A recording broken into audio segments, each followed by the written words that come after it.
On va en remettre un, et puis voilà, hein. Bien fat qui a sauté. Là.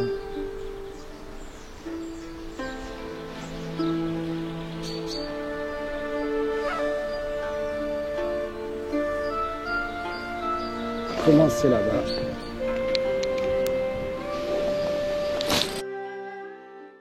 Salut tout le monde, j'espère que vous allez bien. Moi ça va nickel, c'est normal, je suis au bord de l'eau et je vais aller pêcher. Alors pour ceux qui ont vu la vidéo la dernière fois sur le Whopper Plopper, à l'origine je n'aurais pas dû pêcher qu'en Whopper Plopper, j'aurais dû pêcher en finesse. Et comme j'étais vachement bien amusé avec la pêche de surface, je me suis dit c'est pas grave, je remettrai la pêche finesse pour plus tard. Et aujourd'hui, ça y est, j'ai décidé d'aller faire une petite pêche en finesse. Et cette fois-ci, je vais vous montrer une technique qui nous vient tout droit du Japon, qui est encore très peu utilisée, mis à part par les personnes assez expérimentées sur la pêche du bass. Et je vais vous montrer en fait comment on pêche au Neko Rig. Et vous allez voir, franchement, c'est quelque chose qui vaut vraiment le coup. Mais avant de commencer la session, je vais quand même vous expliquer un petit peu comment on fait un montage Neko Rig.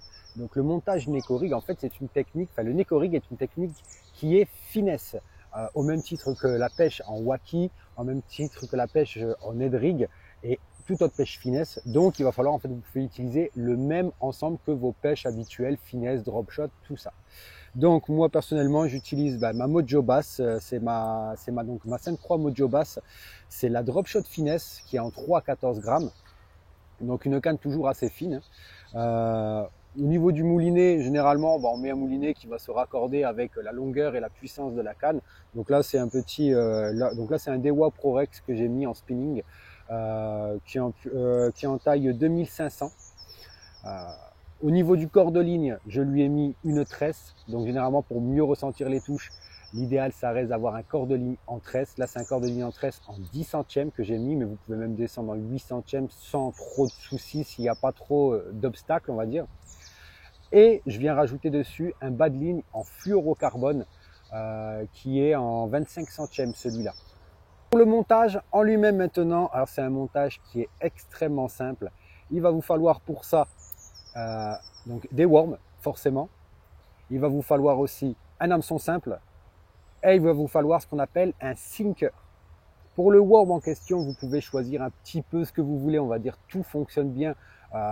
Tout type de worm va fonctionner pour le Neko. Vous pouvez utiliser carrément du Senko, donc on va dire des worms assez épais. Vous pouvez aussi utiliser des finesses.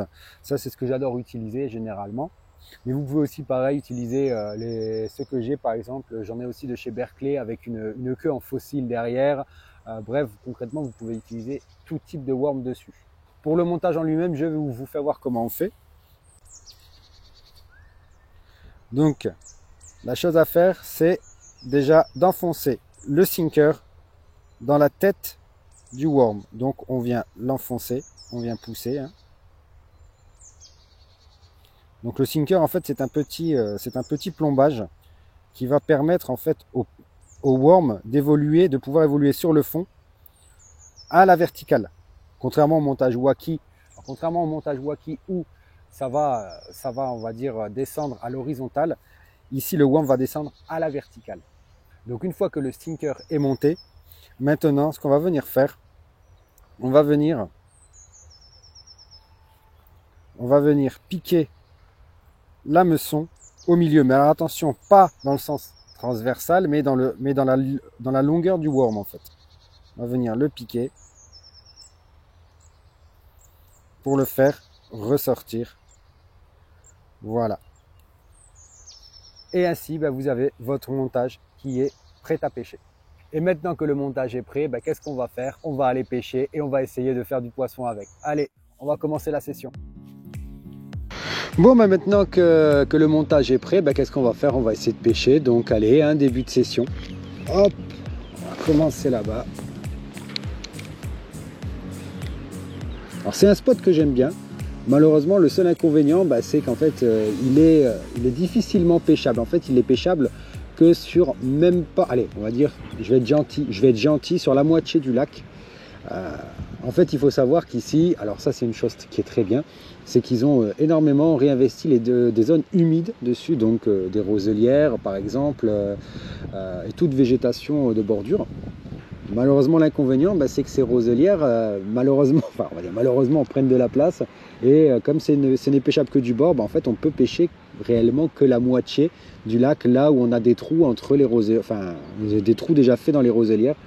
Donc ce qui limite un petit peu le champ d'action, le champ de prospection. On peut pas, en fait on peut pas malheureusement faire vraiment le tour du lac. Donc c'est pour ça en fait ici maintenant je commence à avoir un petit peu quelques repères, et je tourne principalement sur 3-4 postes précis à peu près. Donc ce qu'on va faire, c'est qu'on va faire dans cette vidéo, on va tourner de poste en poste, et puis dès qu'on va faire un poisson, on va bouger de poste, et puis en fait on va s'amuser à tourner comme ça, à revenir sur les postes qu'on a déjà tapés, mais quelques temps plus tard, pour histoire de laisser reposer un peu entre deux poissons.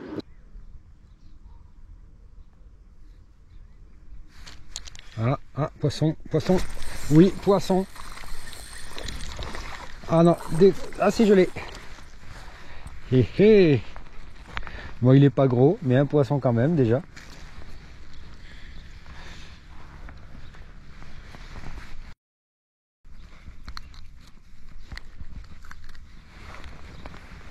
Et voilà, bon, pas gros, mais premier basse quand même. Boum. Un petit 25 cm, même pas. Si, à peu près, ouais, 23, 24. Allez, retourne à l'eau. Bon voilà, premier bass de la session, hein. Alors comme de toute façon comme je l'avais prévu, j'étais sûr, quand on pêche au worm, en fait, ce qu'il y a, c'est qu'on ne cible pas la taille. Ça veut dire que les gros comme les tout petits peuvent prendre avec des worms. Alors forcément, quand l'eau est très claire et qu'on peut avoir du bass à vue, on peut cibler la taille des poissons qu'on va attaquer. Là, avec une eau aussi trouble qu'ici, on cible pas, mais c'est le côté fun aussi, hein. C'est une pêche qui est très agréable. Vous voyez, en plus, par rapport à d'habitude, j'ai pas du gros matériel, c'est léger, ça fait moins mal au dos. 2-3 pochettes de worm, il y a de quoi s'amuser. On va voir au fur et à mesure de la journée si les gros vont pas se mettre un peu en activité, mais c'est pas impossible que je touche un gros. Et en tout cas, le principal pour moi, c'est que je prends beaucoup de plaisir aujourd'hui à faire ça, à pêcher au worm. Alors je sais que certains vont dire ouais, c'est une pêche de débutant, non, j'en cible un en particulier quand je dis ça, mais au final, moi je m'en fous, je l'emmerde. Et puis moi, le principal, c'est de m'amuser. Allez, je me remets en caméra embarquée et on continue.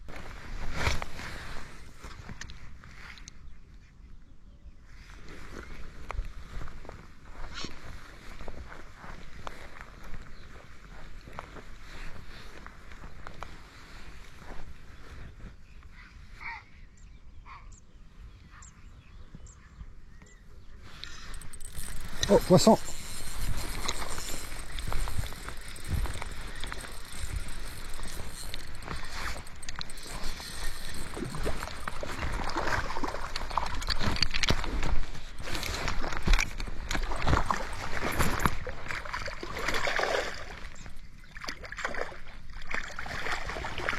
Et voilà!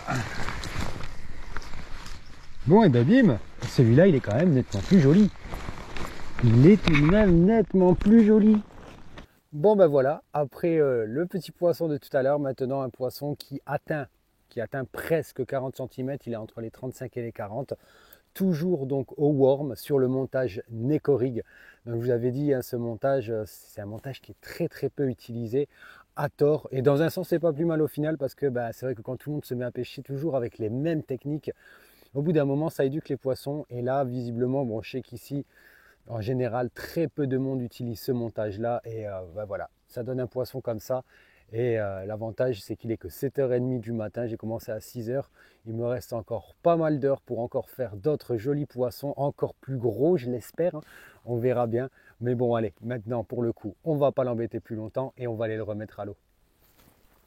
Allez, tu vas retourner à l'eau.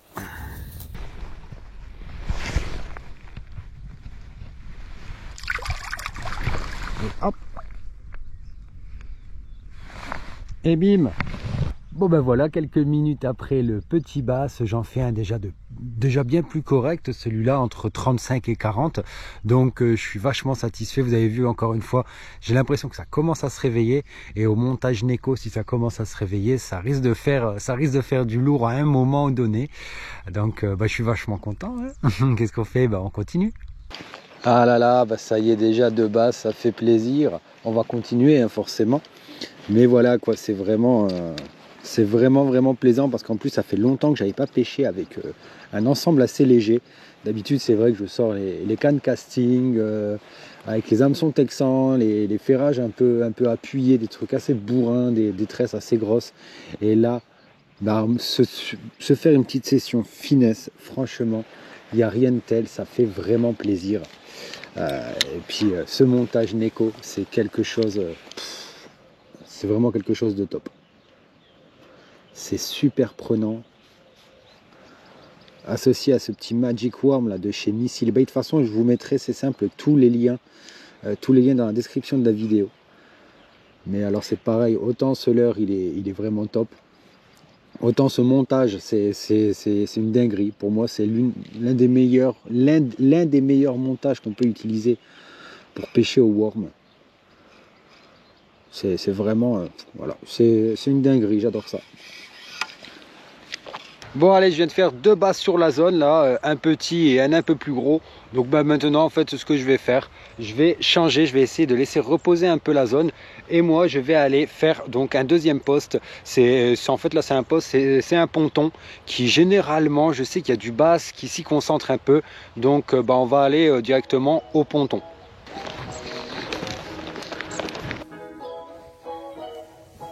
Regardez l'écrevisse. Il me cherche des noises. C'est bon, t'inquiète, je vais pas t'embêter. C'est ta life. Bon allez, en tout cas pour le moment je suis je suis quand même satisfait parce que mine de rien j'en ai quand même fait deux sur la même zone.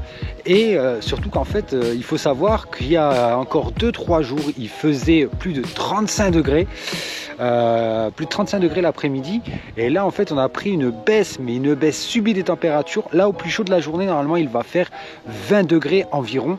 Donc je m'attendais à ce que les poissons soient complètement amorphes, qui ne tapent sur rien du tout, et en fait c'est pas ça du tout. En fait ça va, alors c'est peut-être grâce aussi à la technique hein, qui fait ça, grâce à ce montage, je sais pas, mais en tout cas franchement je suis déjà quand même assez satisfait. Je m'attendais à pire en fait.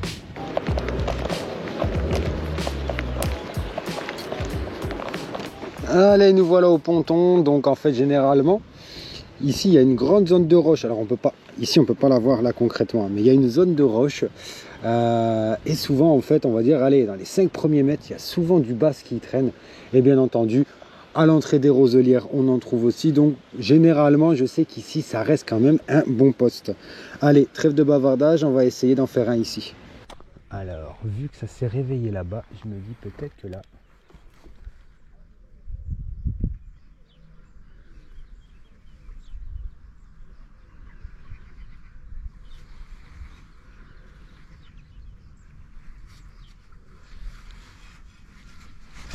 oh, poisson. Et voilà. Oh, des crocs, c'est pas grave. C'était une myrgue. Mais poisson quand même. Ah oui, je l'ai piqué, donc ça fait poisson. Ça compte. Oh, c'était un petit. Un petit coup par là maintenant.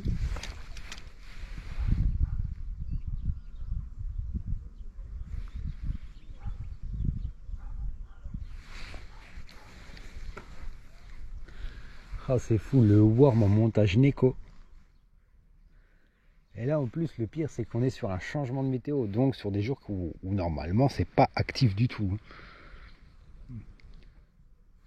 Et là ça a commencé un peu à se réveiller. Et j'en suis déjà au 3e, donc 2 au sec, un d'écro. C'est plutôt pas mal, quelques touches qui n'ont rien donné. Mais dans l'idée, c'est vraiment pas mal. Bon malheureusement sur le ponton ça n'a rien donné, mis à part une touche dès le début. Dès le début ici j'ai eu une touche. J'ai même réussi à le ferrer, mais il s'est décroché, voilà. C'est tout, c'était un décroché. Et depuis tout à l'heure, bah, plus rien ici. J'ai plus aucune touche, j'ai rien. Alors je sais pas pourquoi. Aujourd'hui, ça veut peut-être pas ici. Mais c'est pas grave, j'ai encore d'autres postes à faire. Donc, on continue.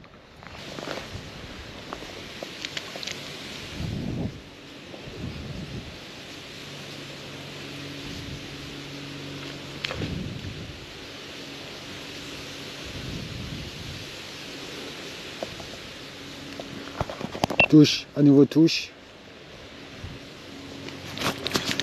Ah, décro. Ah, c'était un petit basse. C'était un tout petit basse.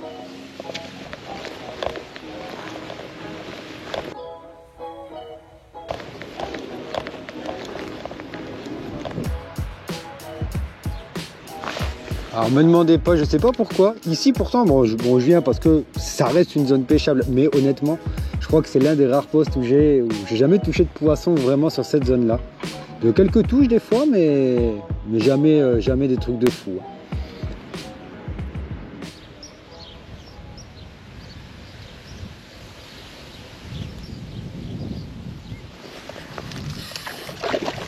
Oh non! Ah non, vous avez pas vu le truc.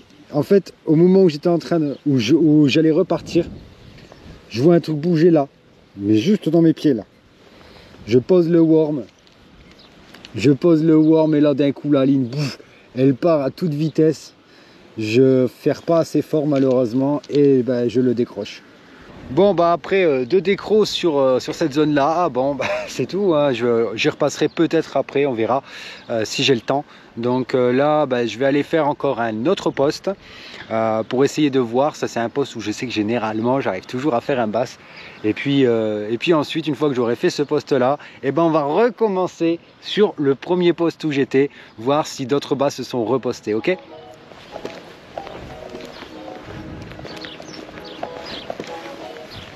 Allez, ça y est, je suis sur zone. Dernier poste, on va dire, avant de retourner à mon point de départ.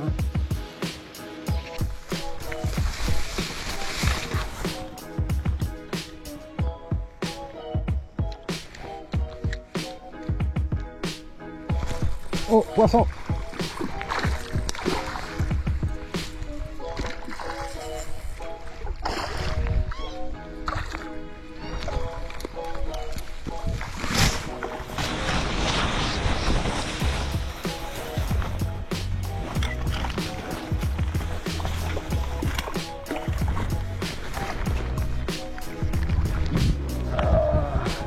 Et voilà!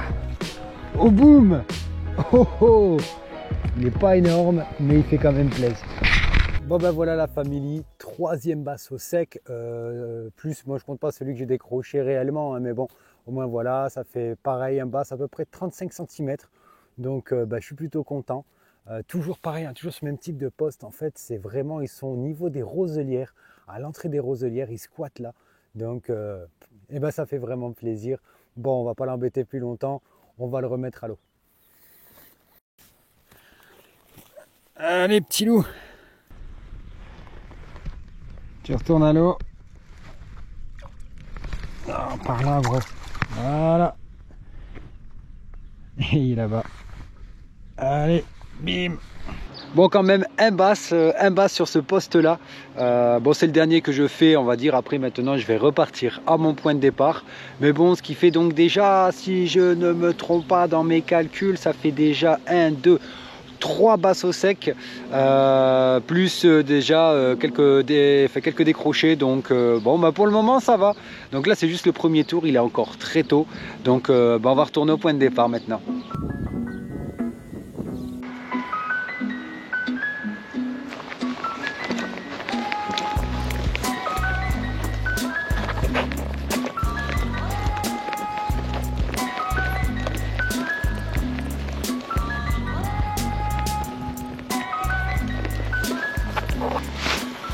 Allez, le but c'est quand même d'essayer d'en faire un quatrième.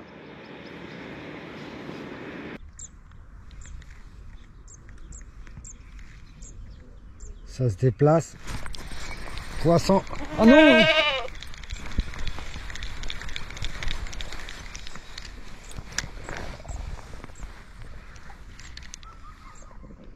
Bon là pour le coup c'est complètement de ma faute en fait si vous préférez. La touche était très discrète. Le décalage s'est fait très discrètement.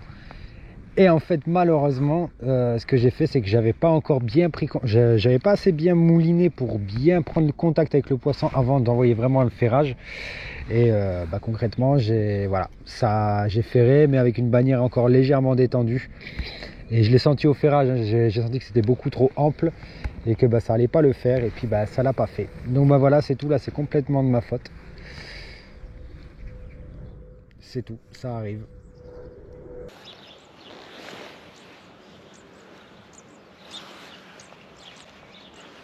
Oh, oh, oh. Et voilà, basse. Oh non, décroché la famille. C'était un petit. Voilà.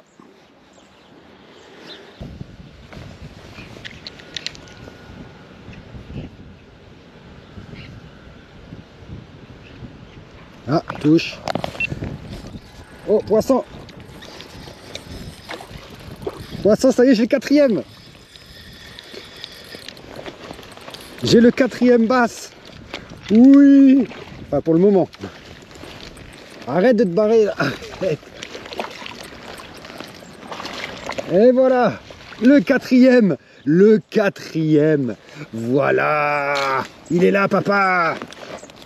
Bon voilà la famille, le quatrième basse, ça y est, punaise, depuis le temps que je l'attendais, là j'ai eu un long moment d'accalmie, c'était devenu vachement compliqué, mais là je suis content, le quatrième, donc voilà, toujours au Neco-Rig, toujours sur le leurre finesse, hein, c'est un petit peu, je pense, le leurre qui a donné beaucoup plus de résultats sur cette session. Donc voilà, bref de bavardage, hein, on va arrêter de parler, on va aller le remettre à l'eau, ce sera mieux pour lui. Allez! Retourne à l'eau.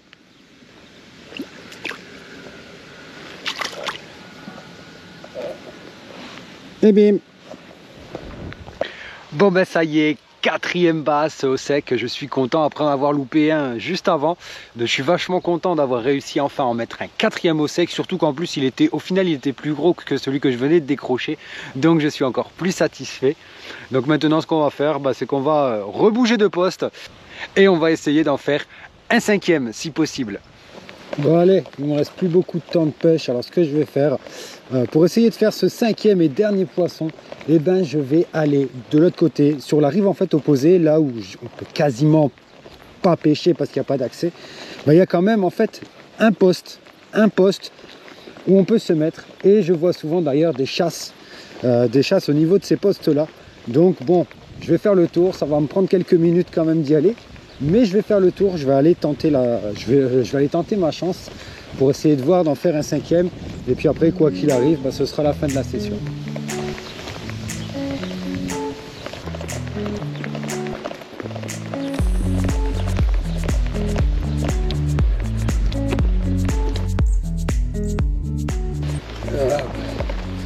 Allez, ça y est, on y est enfin. On va essayer de faire le cinquième poisson ici. Bon, c'est le dernier poste qu'on va faire de la session. Et puis on verra bien qui c'est. Touche. Poisson. Ah non!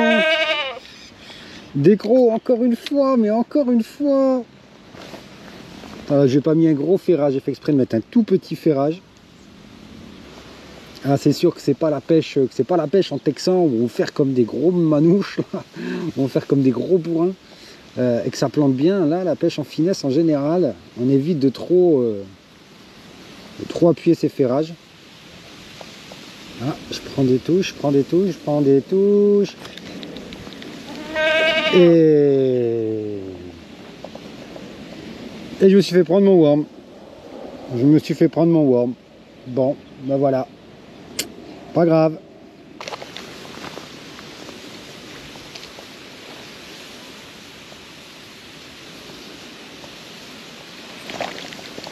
Wow. Le truc de Barjo. Oh, le truc de Barjo, je suis tombé sur un poisson sous je sais pas quoi, hein. Mais alors, j'ai juste vu la ligne partir, vu le dos du poisson et puis basta. Et ça a relâché direct quand la ligne était trop tendue.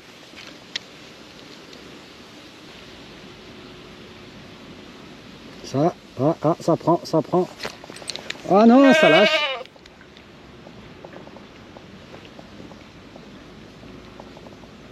Ça a pris et au moment où je ferre, j'ai juste senti le poids du poisson, ça a relâché. Le problème c'est que j'évite de ferrer trop fort parce que si je ferre trop fort, ils sont malins ici, hein, ces poissons, ils sont vraiment malins. Et ils arrivent à m'arracher le worm. Alors je sais, normalement, vous allez me dire, oui, on peut mettre aussi de la gaine, de la gaine thermorétractable pour essayer justement de faire en sorte que le worm tienne mieux. Mais bon, j'ai essayé et ça, je sais pas, je suis pas plus satisfait que ça en fait, de la gaine, donc bon.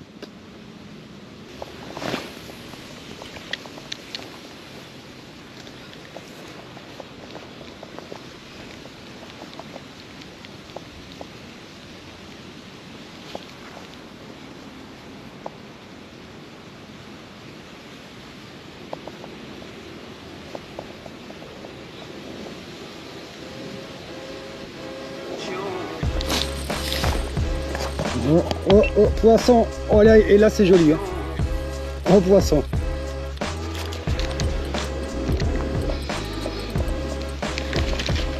Non. Ah si, c'est bon, je l'ai encore.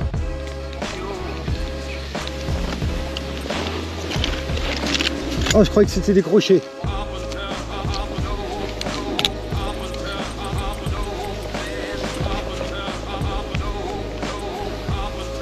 Oh, où est-ce qu'il est là? Viens là. Viens là, viens là.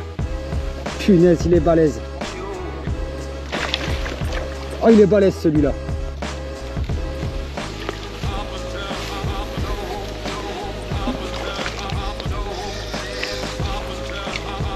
Viens là.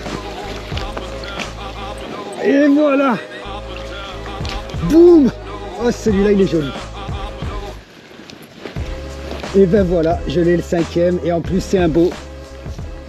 Bon, et ben voilà la famille, après je sais pas combien de loupés, de décroches, ça y est, enfin le 5e bass. Alors celui-là je l'ai tapé sur un poste que d'habitude que je fais jamais. Là je suis venu sur la berge opposée où il y a en fait qu'un seul poste pêchable. Et en fait je l'ai pris en pleine eau, vraiment en pleine eau. J'ai senti vraiment le décalage parce qu'avec le vent en fait j'ai pas senti la touche. Par contre j'ai vu la bannière se décaler, revenir dans le sens inverse du vent.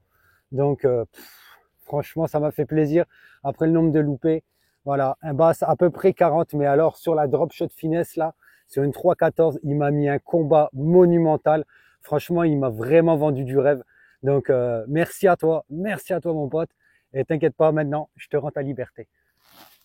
Bon ben voilà la famille, on va arrêter la session ici maintenant. De toute façon pour moi il est l'heure de rentrer. Donc et ben alors mes impressions sur le Neko Rig, c'est quelque chose en fait que je pratique assez peu. En fait je préfère souvent d'autres techniques comme le drop shot ou même maintenant le Ned Rig avec lesquels je pêche souvent. Et franchement il y a de quoi être satisfait parce que comme je le disais tout à l'heure dans la vidéo, on était sur un changement brutal de météo vraiment. On s'est chopé il y a quelques jours des températures à plus de 30 degrés, un grand soleil qui brûlait la peau vraiment. Et là, on a en même pas 2 jours, on a une baisse, on a perdu 15 degrés l'après-midi par exemple. Donc je m'attendais vraiment à ce que la pêche soit extrêmement compliquée. Et au final, je m'en sors avec quand même 5 poissons au sec. Donc quand même une majorité quand même assez sympa pour le plan d'eau sur lequel je viens de pêcher. Et puis surtout une multitude de décrochés, de loupés. Ça malheureusement c'est un petit peu l'inconvénient de cette technique, c'est que souvent ça va aussi attirer les petits. Et puis malheureusement les petits ont beaucoup de mal à se piquer avec ça. Mais bon, vous voyez, ça leur fait pas mal, hein. Généralement je les loupe à la touche. C'est pas dramatique, mais voilà. Et en tout cas, je suis super content. J'espère que vous aussi vous avez kiffé. Que je vous montre un peu cette technique qui nous vient donc du Japon, c'est le Neko Rig. C'est en fait voilà, c'est juste une variante du montage Waki. En fait c'était juste un montage Waki plombé d'un seul côté et qui donne en fait une présentation complètement différente au worm. Mais voilà, j'espère que vous avez kiffé. D'ailleurs, si vous avez kiffé, n'hésitez pas à me le dire dans les commentaires. Et puis après, vous connaissez tout le tralala habituel.